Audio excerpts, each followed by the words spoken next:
and it's like, whoa, and it blows your mind. It's all the shading and stuff. It's really well shaded. Everything looks so rounded. And you're really going to think that it's a game that's a generation ahead of its time. Yeah. It's brilliant.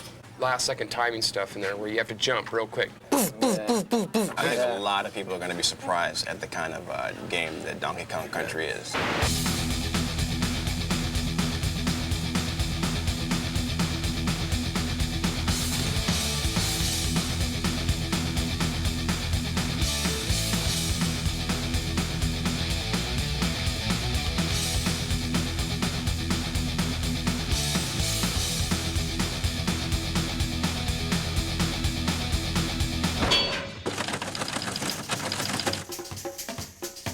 Here we are today on our way to Redmond, Washington to take an exclusive insider's look at Nintendo's new revolutionary yet unreleased game, Donkey Kong Country. Where do they get a load of us? Guys, we finally made it. Nintendo of America, the fortress. Let's find out what Donkey Kong Country is all about. Let's go inside. Let's do it. Hey, it's Ken Lobb, development manager. Hey man, how's it going? Donkey Kong Country, how you doing? Ken, what is the deal with this here? Yeah, we get a lot of letters and they like to put pretty pictures on the front of the envelopes, so we'll like stick it on the wall, you know? So, Ken... You want a banana? No thanks.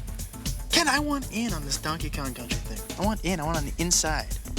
I don't know. Ken, me and you, pal, we go back a long way? Come on. What do you think? Old time's sake? Okay, I'll take you to the treehouse. The treehouse? God, I hope there's no climbing involved. Here it is. What's the password? Diddy. Password? Diddy? Yeah!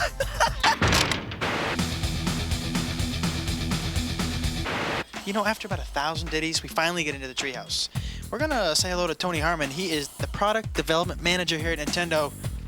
Tony, how you doing? Pretty good. Welcome to the treehouse. Thank you very much. And I want to know, the story behind the game. Are you here to talk about the story? I'm the wrong guy. We need to get Dan here. This is Dan Osen. Oh, Dan! What's up? How are you? Pretty good. Good, Dan. I want to know something about this story. Basically, we had a chance to kind of create a new story for Donkey Kong. We gave him a world to live in, some supporting characters. Foremost among those, Diddy Kong, the little Kong wannabe monkey guy. Little Kong wannabe? He's a cool little dude who follows Kong around, tries to be just like him. The story actually picks up with Diddy sitting in the jungle guarding the banana horde. No sooner does the storm start, nightfall, Kremlings come, stuff Diddy in the barrel. What are... Kremlings are the tribe of evil reptilian beings who inhabit the island, and they're very envious of Kong's banana stockpile. As we all are. Yes, as anyone would be. Yeah. And they stuff Diddy in the barrel, punt it in the bushes, and grab all the bananas and take off with the loot. Donkey wakes up and... Next day, Kong wakes up, where's my bananas? He goes out to find him. Rescue his little buddy, find out where he is. But Kong's angry, he's got his little buddy back, but he needs his bananas. So we get the Kremlins, we got Diddy, and we get the big fella. Tony, did you have a favorite character? Are there more characters in this? There's a lot of characters. I like the whole Kong family.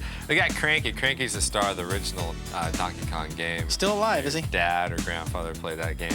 Wow. Then we also have Funky Kong. Funky's kind of the California surfing kind of Funky Kong. Yeah, he That's runs nice. Funky Flights, and the Funky Flights allow you to fly around to different parts of the game. We also got Candy Kong. Candy Kong is Donkey Kong's love interest. Okay, good. I was wondering, maybe I could take a look at the game? Yeah, Sure. right over here. These guys are so easy. Yeah. This is Armand, and this is Rich. Hey, how you doing? Oh, hey. These guys test Donkey Kong Country for a living. We have hundreds of areas in Donkey Kong Country, and these guys have to play each area probably 100, 200 times each, weeding out all the bugs. This is a prototype board. There's 8 chips on this, 4 meg each, which makes it a 32 meg game, the biggest game ever. This 32 megs allows us to do a variety of action and a variety of backgrounds. We have snow levels, jungle levels, The pyramid type level. pyramid levels, The cave scaffolding level. The forest levels. The industrial level. And underground, factories, all kinds of A lot of different bizarre levels in places that you wouldn't expect to find on an island. Yeah, it does. We've got a bunch of guys that call it goodies. These guys help you out. We got Ramby, who's a rhinoceros who bashes through some walls, helps you find some hidden areas. We got Winky the frog. He's bad. He can jump on top of a lot of chairs. Espresso either. Yeah, we got Espresso. That's an ostrich, a flying ostrich with these little bitty wings and goes flapping along the top of the screen. We have a lot of other special effects we do as well. On the snow level, we have 12 different layers of snow going back and forth. We have forest levels with parallax scrolls for dimension in the game. How did this project get started? Visited my friends at Rare. Rare's been working with Nintendo for a number of years, and Tim Stamper, the head creative person there, was telling me about an idea he had to make a game out of fully rendered characters. Tim, I was just curious as to how you made them look so real. Because we're based in Twycross, we have a zoo about 2 miles away. Ah, you went to the zoo. The zoo, yeah, and had a good look at the gorillas and the monkeys, and with video cameras, it was pretty funny. Hey, big fella. Hey, there's Diddy. Diddy and Donkey. Oh, get out of the way, Diddy. How's it feel to be the prototype, fellas? Using advanced computers to produce a three-dimensional model that we can display on a computer screen. So, what do we got to eat here? Well, today we got the cream of banana soup, the banana and peanut butter sandwich. Hey, well, your name is George, George Zachary from Silicon Graphics. I was wondering if you could help me out a little bit in explaining the game. Sure, it's a really cool game. It was created on this thing called the Challenge, which is this really advanced supercomputer. Basically, picture 20 supercomputers in a box. Now, with all this technology, am I going to have to buy an adapter for my home Nintendo? Not at all. In fact, when the game was created on the Challenge, it was basically specially output to the Super Nintendo game system.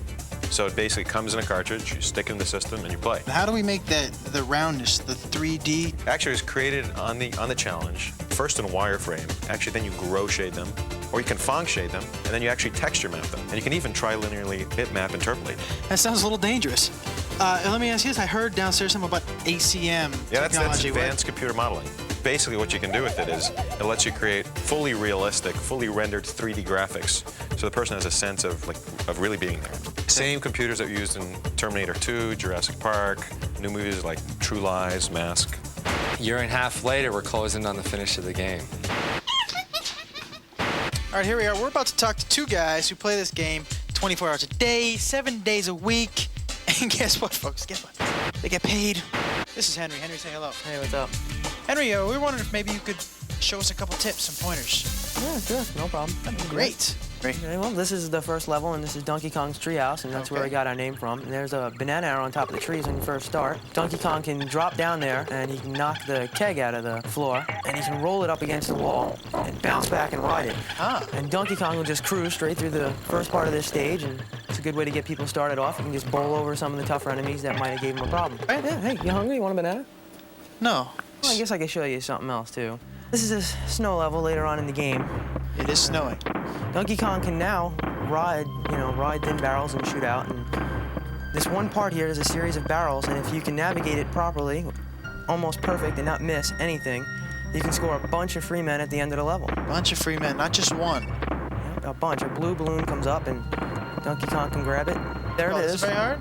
It's tough. You got to get it down perfect. And Wow, there so it you is. got a bunch of free men. Let's go talk to Isaac. This is Isaac. Isaac, say hello. Hello.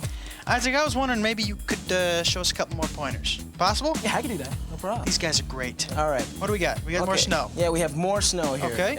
What we're gonna do is we're gonna jump on this igloo and use this really slow vulture. It looks peculiar. Peculiar enough to get us into a bonus level. Bonus. And I must say, this is one of over 100 bonus levels. 100 bonus Yeah, levels. and in this bonus level, Not you something have you see in every game. Absolutely. You have to guess which barrel that this golden medallion's gonna wind up in. Like to take a guess? Yeah, the far right. Okay. Oh, you're very good. Very good. Okay, the second tip I'm gonna show you, it involves our little friend Diddy. Diddy. Yeah, Diddy's the cool guy. You walk over to this little thing here, you jump on top of it, you're gonna grab that rope, let the rope take you over, jump right on top of that little stump in the ground, pick up the TNT, walk over to this oil can, blow it up, fall right into another bonus level. Now what you wanna do in this bonus level is jump out of this canister here, out of this little can, and grab the balloon. So we have some pointers now. Good thing you came with us, because you learned some things today that, boy, you're not going to learn just anywhere else. You thought it was going to be a waste of your time, didn't you? Fried green bananas, bananas au gratin. Video game music should draw you into the game. In Donkey Kong Country, we had graphics that were way beyond anything else that's ever been done. We were also hoping to get some music better than anything that's ever been done. This music, for example, is very upbeat, fits with the jungle. It's an early level. The level's not very hard. The music is kind of nice. Okay, now here we have the music that goes with the water level. Now in this level, you've just finished a really, really hard level in the game. We use this music and this fairly easy level as kind of a reward. because the music is so good, we're putting this music on a CD. You know, something that's big in Japan for many, many years is game music on CD. Hasn't been a big hit in America because maybe the music hasn't been quite up to what you hear on the radio is every daytime. You're kind of losing it, dude. We got massive Smurfs attacking him on the scaffold level. What are the big blue buff? Well, the reason why I like it is because, for one, they're big, they're blue, and they're buff. Well, and then when you hit them, they kind of bounce. The morphing rocks. The Those morphing guys are rocks. so cool, man. You touch these barrels and the lights turn on and off. And these rock guys are just kind of rolled up. And you hit this light, they unroll and they start walking towards you. It's so cool. And it's really... And you got to switch them on and off. Sounds a little scary. Yeah, On Guard's the fisher ride, and he just kind of pokes you with his swordfish front. And Pokes the bad guys. yeah. Do you guys get to ride? Do we get to ride minecart? Oh, yeah. The minecart was a favorite stage. That's your favorite stage? Yeah, it's a pretty cool stage. You're mining? What are we doing? You're on the tracks, and a lot of them are broken, so you gotta avoid, a lot of the broken tracks so you don't fall into the caverns. When we put this out, what do you think your friends are gonna think of this game? I don't think really you have to tell them all that much. Once they see the pictures, it's just gonna be like, you have to have it, you know it, get it. It's one of those games you don't get bored with. You know, I've played it probably 100 times, over 100 times now, and I'm still getting better. I'm still getting better in stages. There's certain stages I can improve on and keep getting better. Tell you what, you better reserve this game before November 21st, because that's when it comes out in the stores. I already got mine.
Let's see what's in here.